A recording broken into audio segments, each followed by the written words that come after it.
নমস্কাৰ বন্ধু বান্ধৱীসকল, আপোনালোকক আসাম ডিজিটেল HD চেনেলটোলৈ প্ৰথমতে স্বাগতম জনাইছোঁ। পুনৰ আহিছে বন বিভাগ আৰু আবকাৰী বিভাগৰ ফালৰ পৰা 57টা পদ মুকলি। এই পদকেইটাৰ কাৰণে কি কোৱালিফিকেশ্যন লাগিব, কি ডকুমেণ্টছ লাগিব, গোটেইখিনি আমি আজিৰ এই ভিডিঅ'টোত আলোচনা কৰিম। এতিয়া ভিডিঅ'টো আৰম্ভ কৰোঁ। Forest department recruitment 2020 apply for 21 forest guard, junior assistant আৰু other vacancy. Chief conservator of forest Dima Hasao. ইয়াৰে লাষ্ট ডেট হ'ল 21/9/2020। ইয়াত টোটেল পোষ্ট ফৰেষ্টাৰৰ বাবে দিয়া আছে, টোটেল পোষ্ট দিয়া আছে 5টা। ইয়াৰ বাবে এডুকেশ্যন কোৱালিফিকেশ্যন লাগিব bachelor degree for any recognised university for equivalent, যিকোনো আৰ্টছ ছায়েন্স ষ্ট্ৰীমৰ পৰা বেচেলাৰ ডিগ্ৰী কৰিব লাগিব। ইয়াৰে দৰমহা নিৰীক্ষণ কৰা হৈছে 14,000ৰ পৰা 60,500। গ্ৰেড পে থাকিব, লগতে গ্ৰেড পে থাকিব 6,400 টকা। নাম্বাৰ 2 পোষ্টটো হ'ল ফৰেষ্ট গাৰ্ড। টোটেল পোষ্ট দিয়া আছে 10টা। ইয়াৰ বাবে এডুকেশ্যন কোৱালিফিকেশ্যন লাগিব HSLC হায়াৰ ছেকেণ্ডাৰী পাছ লাগিব যিকোনো কাউন্সিলৰ পৰা। ইয়াৰ দৰমহা ফৰেষ্ট গাৰ্ডৰ বাবে দৰমহা নিৰীক্ষণ কৰা হৈছে 14,000ৰ পৰা 60,500লৈ। লগতে গ্ৰেড পে থাকিব 5,600 টকা। নাম্বাৰ 3 পোষ্টটো হ'ল জুনিয়ৰ এছিষ্টেণ্ট। টোটেল পোষ্ট দিয়া আছে 3টা। ইয়াৰ বাবে এডুকেশ্যন কোৱালিফিকেশ্যন লাগিব বেচেলাৰ ডিগ্ৰী আৰু computer skill handing data and text, computer English, computer জানিব লাগিব এই পোষ্টটোৰ কাৰণে। ইয়াৰ বাবে দৰমহা নিৰীক্ষণ কৰা হৈছে 14,000ৰ পৰা 60,500লৈ। লগতে গ্ৰেড পে থাকিব 6,200 টকা। নাম্বাৰ 4 পোষ্টটো হৈছে অফিচ পিয়ন। এইটো পোষ্টৰ কাৰণে এডুকেশ্যন কোৱালিফিকেশ্যন লাগিব মাত্ৰ 8 পাছ। এইটো পোষ্টৰ কাৰণে দৰমহা নিৰীক্ষণ কৰা হৈছে 12,000ৰ পৰা 52,000লৈকে। লগতে গ্ৰেড পে থাকিব 3,900 টকা। নাম্বাৰ 5 পোষ্টটো হ'ল চকীদাৰ।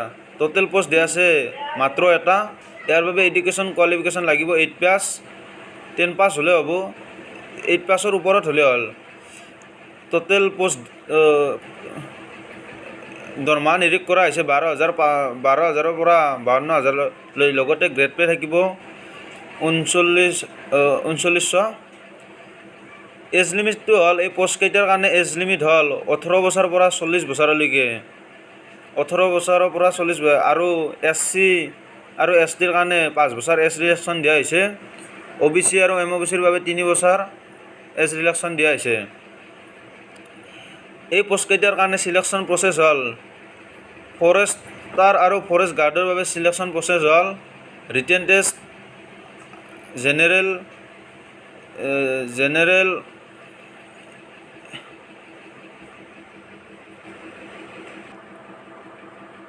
এতিয়া আমি আলোচনা কৰিম এই পোষ্টকেইটাৰ কাৰণে চিলেকশ্যন প্ৰচেছ।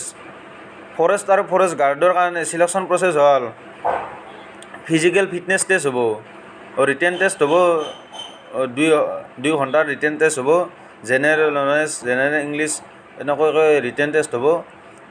ৰিটেন টেষ্ট পাছ কৰাৰ পিছত ফিজিকেল টেষ্ট হ'ব। ফিজিকেল টেষ্ট হ'ল 26 কিলোমিটাৰ দৌৰিব লাগিব পুৰুষৰ বাবে, আৰু মহিলাৰ বাবে 16 কিলোমিটাৰ দৌৰিব লাগিব। টাইমটো দিয়া হৈছে 4 ঘণ্টা। নাম্বাৰ 2 জুনিয়ৰ এছিষ্টেণ্টৰ কাৰণে ৰিটেন টেষ্ট হ'ব 2 ঘণ্টা। তাৰপিছত কম্পিউটাৰ টেষ্ট হ'ব।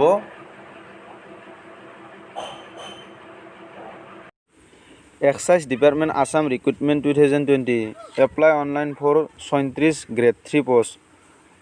আবকাৰী বিভাগৰ ফালৰ পৰা 2020 চনৰ 34টা গ্ৰেড 3 পোষ্ট ওলাইছে। ইয়াৰে লাষ্ট ডেট হ'ল 30/9/2020। পোষ্টকেইটা হ'ল excise department Assam recruitment 2020। Number 1ত পোষ্ট দিয়া আছে এছিষ্টেণ্ট কেমিষ্ট। টোটেল পোষ্ট দিয়া আছে 4টা। জেনেৰেলৰ বাবে দিয়া আছে এটা, OBC MOBCৰ বাবে দিয়া আছে এটা, SCৰ বাবে দিয়া আছে এটা, EWSৰ বাবে দিয়া আছে এটা। ইয়াৰে দৰমহা নিৰীক্ষণ কৰা হৈছে 14,000 পৰা 60,500 লৈ। লগতে গ্ৰেড পে 6,200 PB অনুযায়ী। ইয়াৰ বাবে এডুকেশ্যন কোৱালিফিকেশ্যন লাগিব BSc with chemistry subject, BSc লাগিব কেমেষ্ট্ৰি ছাবজেক্ট লৈ। নাম্বাৰ 2 পোষ্টটো হ'ল জুনিয়ৰ এছিষ্টেণ্ট। টোটেল পোষ্ট দিয়া আছে 12টা, জেনেৰেলৰ বাবে দিয়া আছে 4টা, OBC MOBCৰ বাবে দিয়া আছে 5টা, STPৰ বাবে দিয়া আছে এটা, STHৰ বাবে দিয়া আছে এটা, EWSৰ বাবে দিয়া আছে এটা। ইয়াৰে দৰমহা নিৰীক্ষণ কৰা হৈছে 14,000 পৰা 60,500 লৈ। হ'ল গ্ৰেজুৱেশ্যন লাগিব। নাম্বাৰ 3 পোষ্টটো হ'ল ড্ৰাইভাৰ। টোটেল পোষ্ট দিয়া আছে 20টা, জেনেৰেলৰ বাবে দিয়া আছে 7টা, OBC MOBCৰ বাবে দিয়া আছে 5টা, SCৰ বাবে দিয়া আছে 2টা, STPৰ বাবে দিয়া আছে 3টা, ST হিলৰ বাবে দিয়া আছে এটা, EWSৰ বাবে দিয়া আছে 2টা। ইয়াৰ বাবে দৰমহা নিৰীক্ষণ কৰা হৈছে 14,000 পৰা 60,500 লৈকে আৰু গ্ৰেড পে দিয়া আছে 5,200 টকা PB অনুযায়ী। ড্ৰাইভাৰৰ বাবে এডুকেশ্যন কোৱালিফিকেশ্যন লাগিব মেট্ৰিক পাছ আৰু LMV ড্ৰাইভিং লাইচেঞ্চ লাগিব ড্ৰাইভাৰৰ কাৰণে। এই পোষ্টকেইটাৰ কাৰণে এজ হ'ল 18 বছৰৰ পৰা 40 বছৰ হ'ব লাগিব জেনেৰেলৰ বাবে। আৰু এজ ৰিলেক্সন দিয়া আছে SC STP STHৰ বাবে 5 বছৰ এজ ৰিলেক্সন দিয়া আছে, OBC MOBCৰ বাবে 3 বছৰ এজ ৰিলেক্সন দিয়া আছে আৰু এক্স ছাৰ্ভিচমেনৰ বাবে দিয়া আছে 2 বছৰ এজ ৰিলেক্সন আৰু PWD কেণ্ডিডেটৰ বাবে 10 বছৰ এজ ৰিলেক্সন দিয়া আছে। এই পোষ্টকেইটাৰ কাৰণে অনলাইন কৰিলে কোনো ধৰণৰ ফিজ নালাগে। চিলেকশ্যন প্ৰচেছ প্ৰথমতে ৰিটেন টেষ্ট হ'ব এছিষ্টেণ্ট কেমিষ্ট আৰু জুনিয়ৰ এছিষ্টেণ্টৰ বাবে, আৰু ড্ৰাইভাৰৰ পোষ্টৰ কাৰণে ড্ৰাইভিং টেষ্ট হ'ব। আৰু এপ্লাই আৰম্ভ হ'ব আজিৰ পৰাই, আজি ভাটিবেলা 5 বজাৰ পৰা এপ্লাই আৰম্ভ হ'ব। এনেধৰণৰ নতুন নতুন ভিডিঅ' চাকৰি লেটেষ্ট নিউজ জানিবলৈ মোৰ চেনেলটো ছাবস্ক্ৰাইব কৰক আৰু কাষত থকা বেল আইকনটো বজাই দিব। তাৰ উপৰিও লাইক কমেণ্ট শ্বেয়াৰ কৰিব। ধন্যবাদ। জয় অসম।